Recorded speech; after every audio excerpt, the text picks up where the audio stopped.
Welcome inside Sports Extra. I'm Ashley St. Louis, and it's been a season of firsts for Max Scherzer, and tonight the right-hander can accomplish yet another as Matthew Stafford throws for 4 interceptions, including 1 on the final drive. Last year, these two teams met in the state semifinal game. Beale City coming out on top with a 25-7 victory. The Bums rallying in the 6th inning to get a 4-3 lead, but unfortunately they couldn't keep it. In Sheboygan, they made it look easy, an 8-0 victory in their semifinal matchup. Michigan State proving why they're the #1 defense in college football. Tonight, Jake Sable will be working his magic on the mound, trying to get the Bums a comfy cushion atop the Frontier League East standings. The Beale City baseball team is no stranger to winning. They took home the 2009 and 2010 state championship. Senior quarterback Alex Briones led the Hematites with 136 total yards in offense and 6 sacks. But the second half, they've turned things around. They're currently in first place and a game and a half ahead of the second place contender. The canoers are going to be sprinting their way down here to the river, throwing in those canoes. The Caps scored 4 runs in the first inning against rehabbing Chicago Cubs pitcher Scott Baker. Welcome inside Sports Extra. I'm Ashley St. Louis, and it's been a season of firsts for Max Scherzer, and tonight the right-hander can accomplish yet another. Scherzer has a chance to become the first Tigers pitcher to win 18 games in his first 24 starts since Denny McLain did it in 23 during his 1968 Cy Young campaign. Max also second in the majors with 175 strikeouts. To Chicago we go. Scherzer very sharp early on. Bottom 1 man aboard for Adam Dunn, and Max with some easy cheddar, 96-mile-per-hour heater, and Dunn goes down swinging. Scherzer inching closer to the major league lead in strikeouts. To the second, welcome back Omar Infante. Runner at third with 2 outs. Omar delivering line drive base hit to left. First RBI since Infante's return. It's 1-0 Tigers, but in the 4th, it's Avisail Garcia getting some revenge on his former team. 2 on 2 out. Garcia slicing one down the line. It's a 2-run triple, but then the relay throw goes through the wickets and Miggy at third, and that allows Garcia to score. But Tigers getting a break on their own in the 6th. Brian Pena wrapping into what should have been a double play to first, but the return throw off the mark. The error allows Victor Martinez to score. It's 3-2 Sox. Tigers getting even in the 8th. Brian Pena through the right side, and Don Kelly scores. It's 3-3. And last we checked, it's still tied at 3 in the 9th. We'll have a better grasp of the standings once the Tigers game goes final, but we do know that the Royals losing 1-0 tonight to the Marlins at home, so KC fallen 7 behind, and the Indians beat the Twins, so they are now 6.5 games back of the Tigers. To the gridiron, the Lions working on a 6-day schedule this week. Their preseason opener was Friday against the Jets, and they play again this Thursday in Cleveland. The defense was a focal point in the team's win over the Jets. A couple of breakdowns in the secondary hope to be fixed, and help could be on the way. Injured corner Chris Greenwood back on the field after missing the last 11 practices. Greenwood suffered a hamstring injury and hasn't practiced since July 28th. And safety Louis Delmas also questionable for Thursday as he continues to nurse an injured knee. The Lions' second preseason game is Thursday night against the Cleveland Browns at 7:30 p.m. and you can watch the game live on our sister station, Fox 32. The quarterback competition has dominated headlines for CMU football this season. Cody Cater, Cooper Rush, and Alex Niznak are all hoping to start at the Big House August 31st. Head coach Dan Enos told reporters today that he hopes to name a starter by early next week, and it sounds like one signal caller emerged as the favorite following Sunday's scrimmage. I think if you would have to say who was the best one in the scrimmage on Sunday, I'd have to say it was Cody. I would agree with that. Cody's on the last couple 3 days, 3 practices in particular, has been very good. All of them have, but Cody in particular has been very good. Local product Alex Niznak has always had a speed advantage in this competition, and Coach Enos told reporters that Niznak has greatly improved the mechanics of his delivery during the season. The former Ithaca star also feels that he is becoming a student of the game. Well, I understand the concept, so when I get out on the field, I can be like, guys, this is what we're doing. You need to do this, you need to do that.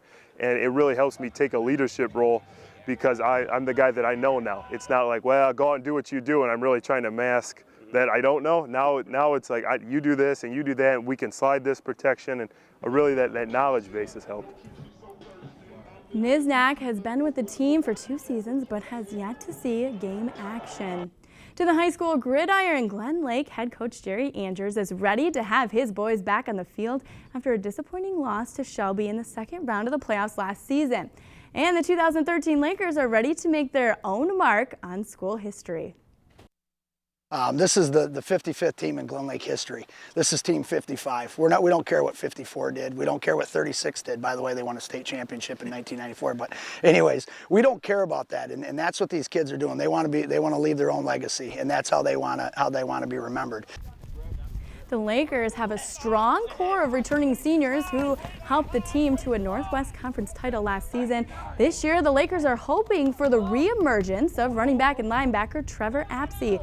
The two-way star was injured in Game 9 of last season, and the team hopes his return to the field will spark another playoff run. Also trying to spark a return to the postseason is Suttons Bay. The Norsemen hoping to rebuild the dynamic offense in 2013. I don't know if the power game is going to be there, but we've got some decent athletes anyway. We might be able to. We put in some different things on offense last year to kind of suit our abilities, and you know that's probably what we're going to have to do again this year. Is just do whatever our kids are best at. That's what we're going to have to do. Times have been tough lately for the Norsemen, who have just won 3 games in the last 2 seasons, but they made the playoffs in 10 of the previous 13 years. Coach Trudeau says his team fared well in camp over the summer, competing against some of the bigger schools.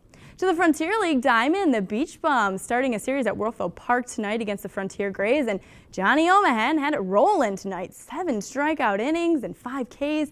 Jose Vargas with a pair of RBIs to pace the Bums offense. Bums go on to win this one 3-0. Well, no Midwest League games tonight. Loons, Whitecamps, and Lugnuts get back to action tomorrow as the minor league season is in its home stretch. Also tomorrow, more high school football two-a-days. We'll be cranking these out in bunches as we get closer and closer to the debut of a brand new season of Sports Overtime, which gets underway Thursday, August 29th, day early because of the Labor Day holiday. Well, that's it for us here on Tuesday. Thanks for watching Sports Extra. Have a great night.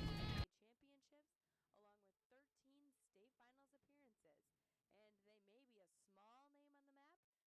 come to the games as a little kid and you'd watch all the older kids and be like, oh, that's going to be me. Things being about this big, you've always wanted to be on the Forest Park field playing in those jerseys. One perk of playing football in a town of less than 1,500 residents is that the coaches stick around for a while. Head coach Bill Santilli has commanded the Forest Park football team for 18 seasons. We have the support of all the parents here, all the boys who are playing football. Their parents know us. Coach Graff and I are both alumni of this school. They've put a lot of faith into what we've done because our track record has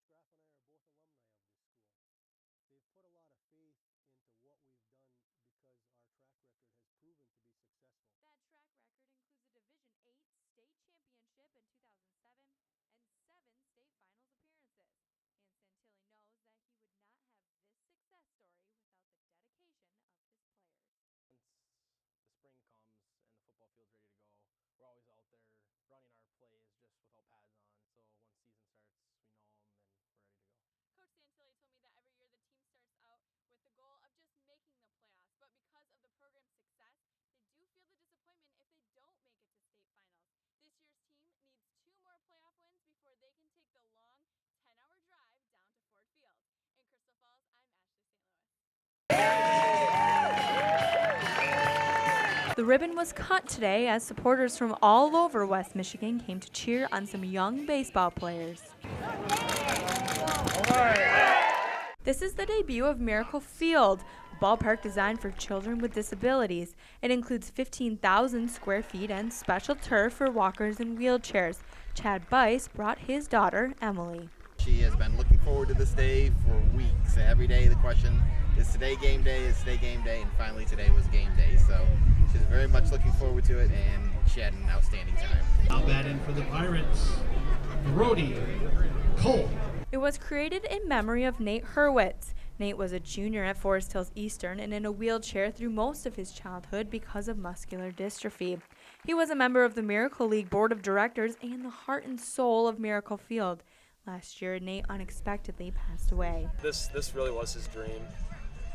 just to see kids with disabilities like him be able to play the sport that he loves so much, it mean the world to him. It's been the most wonderful time of my life. Volunteers make everything work. The league runs on a buddy system. Each player has a partner at each position and a core of coaches from the community. We both love baseball, and when we heard about the cause, we just felt like it was something we had to get involved with. The Miracle League has over 30 participants and will have 4 games this fall and have another season in the spring. In Rockford, I'm Ashley St. Louis. It has been almost 8 months since the Central Michigan football team battled an opponent, and after a long off-season, the Chippewas suited up for their first practice back today. The 2013 team is more than eager to get the ball rolling. It's been fun out here just flying around, just getting back in the feel of things. I think the team is very excited about our upcoming season and everybody flying around, and we feel good. Very exciting. I think it's all summer has just been anticipating season, and we've been waiting for it, and it's finally here. And, we're all working out here, and I can see a big difference from last year. CMU had an impressive 2012 season, beating Big Ten opponent Iowa and adding a bowl trophy to their case. The Chips battled Western Kentucky in the Little Caesars Bowl, shutting down the Hilltoppers' 4th down pass to give the Chips a 24-21 victory. But this year's players are holding the 2013 team to even higher expectations. Obviously, MAC championship, and I think we can do that. It's definitely capable. And just looking out here and just seeing the guys work, I think we can definitely get that done, and we've got the talent. Better than we did last year. We expecting to come out here, expecting to win a lot of games, going back to a bowl game, and let's add the MAC championship in there too while we're at it. However, there is one striking difference as the team takes the gridiron this season. The one thing missing from the 2012 bowl-winning team is 3-year starting quarterback Ryan Radcliffe. This year, the team has 3 quarterbacks competing for the starting position, and Coach Enos is hoping to have a decision made by week 3 of camp. 3 of them are big guys, and all 3 of them are very bright as well, and all 3 of them have a tremendous work ethic. So that's one thing about it. Those guys, I'm sure, have been trying to gain an edge on each other by working harder than the other one. That's hard to do because all 3 of them work pretty hard, so that's been good to see. Our job's not going to change no matter who the quarterback is, and we still got to work, and I think all 3 of them are worthy enough to have the job, and we just got to keep competing to see who's going to take it. The Chippewas have 25 days to prepare for their season opener in Ann Arbor against number 17 Michigan. In Mount Pleasant, Ashley St. Louis, Northern Michigan's sports leader.